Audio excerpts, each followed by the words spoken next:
Duas notícias rápidas aí sobre o xadrez eleitoral. Ontem o Bolsonaro, segundo os jornais estão noticiando hoje, teria desistido de usar a vaga de vice-presidente em sua chapa para...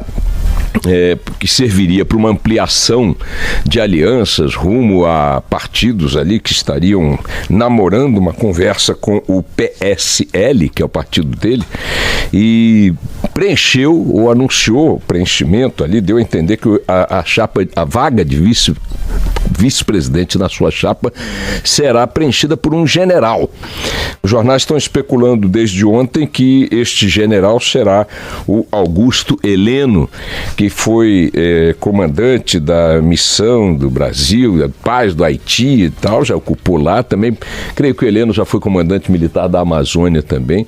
O general Augusto Heleno é inclusive comentarista de segurança, na área de segurança pública, atuou várias vezes aqui na Band, no Jornal da Band, fazendo comentários, análises sobre a área de segurança pública, deu várias participações dele, esteve em vários canais livres aqui da Band, e é um militar que tem uma atuação junto à imprensa, assim, está sempre sendo entrevistado, fazendo sempre comentários, análises, esse tipo de coisa, muito identificado, claro, com uma pauta conservadora, ao gosto do eleitorado do Jair Bolsonaro, mas essa decisão de Bolsonaro dá um passo no sentido da definição do cenário, né? Como disse na segunda-feira o governador do Espírito Santo, Paulo Artung, ao contrário do que você pensa, Boechat, os 3 meses ou menos do que isso que nos separam da eleição, parece pouco tempo e aflige as pessoas, tal, porque como é que é esse quadro eleitoral indefinido, mas isso para a política é uma eternidade.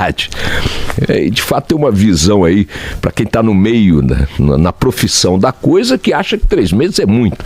Eu fico impressionado como é que definições tão pétreas para o destino do país, como saber, afinal de contas, quem vai se aliar ao PP, quem vai se aliar ao PR, quem vai se aliar a partidos que estão profundamente atingidos aí, ao MDB, né, que profundamente atingidos ao PT, atingidos por denúncias, por isso, por aquilo, mas que tem no seu discurso algumas definições ali, muito tênues às vezes, de uma linha política, uma linha ideológica, quem vai ficar com quem? E isso define até que ponto você vai caminhar em direção a uma pauta mais conservadora ou menos conservadora, até que ponto você vai sair lá de uma ponta mais à esquerda e se dirigir ao centro e tal, para que as pessoas saibam, enfim, quem vai votar, quem não vai votar.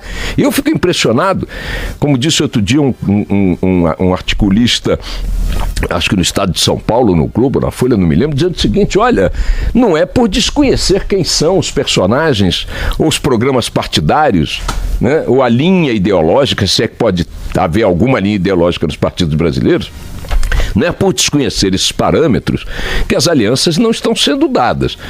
Todo mundo já sabe quem é o Bolsonaro, quem é o PP, quem é o PR, todo mundo já sabe quem é o Ciro, quem é o PT, quem é o PCdoB, quem é o PSOL, quem é o DEM, quem é o PSDB, o que estão esperando? Então, não é uma composição.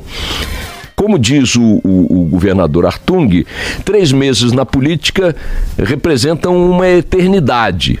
Mas na percepção do cidadão que paga por tudo, inclusive pela ação política no Brasil, é um escândalo que os políticos ainda estão discutindo o quê?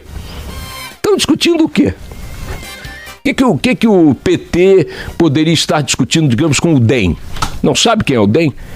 O que o PSDB está discutindo com o DEM? O que o Bolsonaro está discutindo com o PR ou com o PP? Não sabe quem são? E o Ciro? Então, ontem o Bolsonaro deu um passo no sentido de definir alguma coisa, clarear alguma coisa, mas esse clareamento, no caso do Bolsonaro, indica que ele pagou para ver. Não deixou aberta a vaga de vice-presidente em sua chapa, que é sempre um elemento de sedução para um outro partido que queira fazer uma composição em troca do preenchimento dessa vaga. Nomeou não apenas um candidato a vice, ou caminha para preencher a vaga do vice, não com um político de carreira, mas com um general. Ele que já disse que vai entregar a maior parte do seu ministério a generais, ou seja, carimba a sua candidatura de forma mais nítida ainda nesse campo. nesse caminho. Isso é uma definição questionável, mas que estreita a possibilidade de ampliação de parcerias em Bolsonaro. No lado do Ciro Gomes, leio nos jornais hoje também, no estado de São Paulo, que o Ciro Gomes está suavizando o discurso dele de críticas a determinadas políticas ou medidas adotadas no governo Temer para, imaginem só, seduzir aliados do Centrão. Leio aqui: de olho no apoio do Centrão, bloco formado pelo DEM, pelo PP e pelo PRB e também pelo Solidariedade, o pré-candidato Ciro Gomes disse ontem a empresários que não é contra a reforma trabalhista. É contra a reforma trabalhista que foi aprovada em novembro. Então, vejam, é curioso, né? Porque até agora ele só deu porrada na reforma trabalhista, de A a Z. Ele deu várias declarações, sem nenhuma ressalva, no sentido de dizer que revogaria completamente a reforma trabalhista, revogaria as concessões e privatizações. Mandou uma carta para a Boeing ontem, dizendo, estou lendo aqui nos jornais, na Folha também, no Globo, Ciro mandou carta para dirigentes da Boeing e da Embraer, orientando-os a não consumar o acordo anunciado no início do mês, que prevê venda de 80% da Embraer para a Boeing. Ciro disse o seguinte, que se for eleito vai cancelar essa porcaria toda, ou seja, ele sabe exatamente o tipo de público que quer atingir com esse discurso, é o público que ele tem focado desde o início. Mas sabe como é que é? Se o DEM der ali um sinalzinho de que dá os minutinhos de televisão para ele, ele vai lá e acerta com o DEM.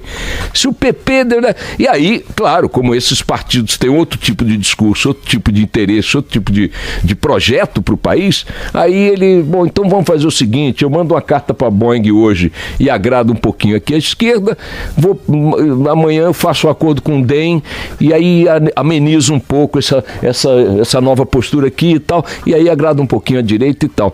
No caso do Bolsonaro, houve uma definição que não lhe permite ampliar as alianças, porque preencheu a vaga de vice com um general, e no caso do Ciro a indefinição continua no sentido de não saber exatamente com quem ele vai casar, com quem será, a esquerda ou a direita.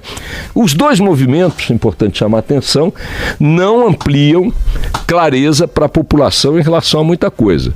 No caso do Bolsonaro, um pouquinho. Então, olha aqui, Bolsonaro vai nessa linha mesmo. No caso do Ciro, amplia a confusão. Afinal de contas, o Ciro é o Ciro contra a reforma ou a favor da reforma? Contra as privatizações ou a favor das privatizações? É um mano cravo ou está na ferradura? E os demais partidos ausentes hoje do noticiário em relação às suas definições, o quadro continua muito confuso. Só para não deixar de fora, o diretor-geral da Agência Nacional de Saúde, um outro assunto, Rodrigo Aguiar, disse que a agência vai continuar insistindo na aprovação daquela regra que permite aos planos de saúde cobrarem até 40% do valor dos procedimentos médicos de seus segurados, de seus clientes. É uma atitude escandalosa que chocou os milhões de portadores de planos de saúde, que o Supremo vem de suspender com uma liminar, mas que a Agência Nacional de Saúde, assim como agiu em relação aos aumentos muito acima da inflação para os planos, está se posicionando no sentido de defender os interesses dos planos. Vejam como essa Agência Nacional de Saúde, lotada de indicados políticos, quem manda ali dentro é o Eunício de Oliveira, é o grande dono dos cargos na direção da Agência Nacional de Saúde, tem mais um cargo disponível de diretor, o movimento também está no mesmo sentido, ali de colocar um indicado de políticos do Senado, etc. e tal, e a prática dessa agência tem sido esse desastre que vocês estão vendo. Ela não é uma Agência Nacional de Saúde, ela devia mudar de nome, de sigla, ela tem que se transformar em ANPS, Agência Nacional dos Planos de Saúde. Viu a frase, Boixá? Não. Não somos um órgão de defesa do consumidor. Não. Frase do diretor da ANPS. Claro que não é o consumidor que acerta os esquemas ali dentro. Vamos nessa, minha gente.